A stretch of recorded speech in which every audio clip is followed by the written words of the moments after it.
So the following is the platform we have designed for the digital logic and design course. So this is our final year project, and now I will be demonstrating the functionality of this board.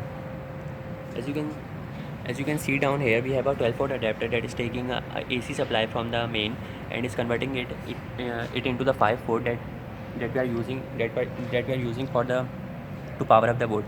As you can see, this is basically the main line, and this is the on off button. In order to test the functionality of this on off button, I will test it through this light right here. As you can see, it is blinking right now, and as long as I turn off the button, it stops blinking.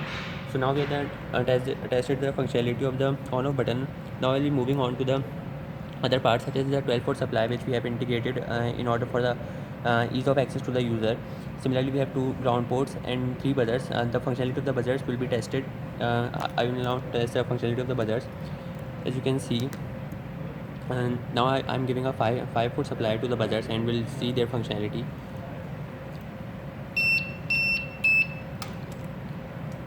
So as you can see, the buzzers work just about fine. And now here we have 7-segment display, which we have integrated in order to test our application, which is discussed in the another video. Similarly, we have given 5-volt input ports, which will basically provide 5-volt of constant voltage to any kind of application. In order to test these input ports, we will now verify them as such.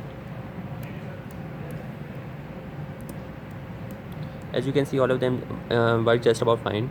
And now I'll move on to the testing in the output ports in order to see their functionality. For example, if I'm taking the 5-volt input from here, as you can see, it is blinking. Similarly,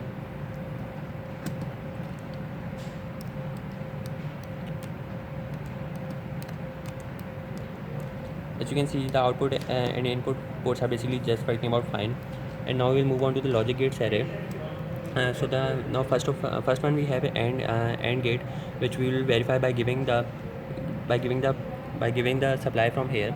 In order to verify this, for example, for this particular gate, we have, as you can see, both of these wires are basically, one of them is grounded and one of them is on the supply. So basically, the light will not be blink.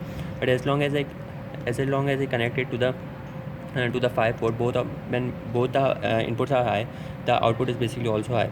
And now moving on to the OR gates, if either one of the input becomes high, then the output becomes high. As you can see, and the following wires are basically of the OR gate, which are being connected into this terminal. So since both of them are high, as long as I connect the wire to the output port, it basically gives me a high signal. But as long as I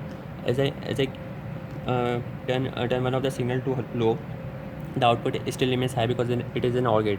Now if I turn both of the input to low, so basically the light turns off. And similarly, for the NOT gate, we have the following wire, which is basically this. As you can see, when I'm giving it high signal, the output is low. Output is 0 since the LED is not blinking. But as long as I convert it to the low signal, meaning 0 volt, the LED turns on.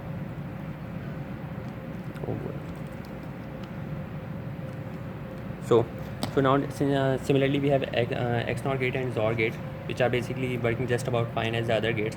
Apart from that, we have used these multiple logic devices, such as full adder multiplexer, JK flip flops, and D flip flops. We won't be testing them in this video because of the time constraint we have. Similarly, we have implemented breadboard in the center for the ease of access to the user.